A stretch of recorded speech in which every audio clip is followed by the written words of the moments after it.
உங்களுக்கு திருமணம் செஞ்சு வச்சதே டாக்டர் ராமதாஸ் அவர்கள் தான். இன்னும் அவரோட தொடர்பில் இருக்கீங்களா? ஆமாம், நாங்கள் எங்களுக்குள்ள நட்பு ரீதியாக இப்போ வரைக்கும் நான் டாக்டரை இடையில நானும் என் ஒய்ஃபு கூட்டிகிட்டு போய் பார்த்தேன். ரொம்ப வருஷம் ஆச்சு, ஒரு 4-5 வருஷம் முன்னால். அவருடைய தொடர்புகள் இருக்குது, இல்லைன்னா சொல்ல முடியாது. பார்த்தா எங்கேயாவது பார்த்தானா வா தம்பி தம்பின்னு தான் சொல்லுவார், பேசுவார். ஒருத்தருக்கும் நான் டாக்டர் சென்னையில் அவருடைய அலுவலகத்தில் ஏகே மூர்த்தியுடைய அலுவலகத்தில் சந்திச்சு பேசும்போது அப்போ நிறைய அரசியலை பற்றி பேசிக்கிட்டு இருக்கும்போது என்கிட்ட அவர் சொன்னது எனக்கு கொஞ்சம் ஒரு ஊட்டிங்காக இருந்துச்சு. என்ன சொன்னார் தெரியுமா? நீங்கள் சின்னவரை போய் பாருங்கன்னு சொன்னார். எனக்கு ஷாக் ஆகி போய் யார் சின்னவர்னு கேட்டேன். அவர் தான் அன்புமணியை போய் பாருன்னு சொன்னார். அவர் வாயிலால் சொன்னார். எனக்கு கொஞ்சம் கோவம் வந்துச்சு. அந்த நேரத்தில் இப்படி கீழ்த்தரமாக பேசுகிறான்னு சொல்லிட்டு சரி நான் பார்க்குறேன்னு சொல்லிட்டு யாரும் போய் பார்க்காம நம்ம வாட்டுறது இவங்களே பிரபலப்படுத்துறாங்க. சின்னவர் பெரியவர் சொல்லி பிரபலப்படுத்தி அவருடைய பையனை இவர் தான் ஹைலைட் பண்ணதுக்கு முயற்சி பண்ணார்.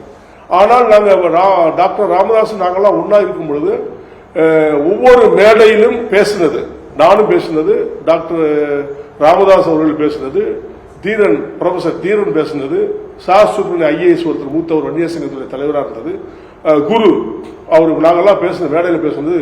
இவர் டாக்டர் சொல்லும் போது எல்லா மேடையிலையும் சொல்றது, நானோ என் குடும்பமோ என்னுடைய குழந்தைகளோ இந்த அரசியலில் பங்கு கொள்ள மாட்டோம். நான் உயிரோடு இருக்கும் வரை சட்டமன்றத்திற்கு நாங்கள் எங்கள் குடும்பமும் நாங்களும் செல்ல மாட்டோம்னு சொல்லி பேசிட்டு அதோட மட்டும் எங்களை சவுக்கால் அடிக்க உச்சந்தில நிறுத்தி அந்த சவுக்கால் அடிக்கணும் ஒவ்வொரு மேடையிலையும் டாக்டர் பேசினாரு.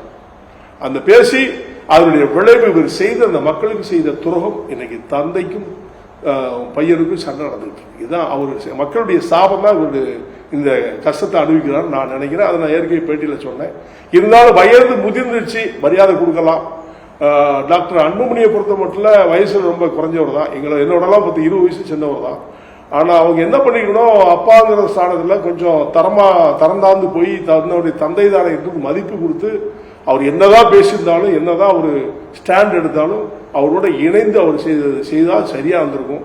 ஆனால் அவங்களுக்குள்ள இன்டர்னல் ப்ராப்ளம் ஏதோ ஒன்று இருக்குது. அது வெளிப்படையாக அவங்க 2 பேருமே சொல்லலை.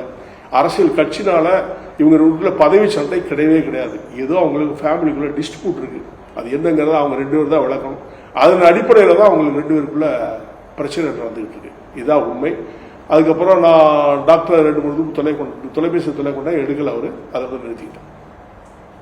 சார், நீங்கள் சொன்ன மாதிரி ராமதாஸ் அவர்கள் தன்னோட மகனை முன்னிலைப்படுத்தினது எனக்கு பிடிக்கல, அதனால தான் நான் கட்சியிலேருந்து வெளியில் வந்தேன் அப்படின்னு சொன்னீங்க. அதனால தான் மக்களோட சாபம், அதனால தான் அவங்க 2 பேரும் அப்படின்னு சொல்றீங்க. அப்படி சொல்லல, அப்படி நான் சொல்லல.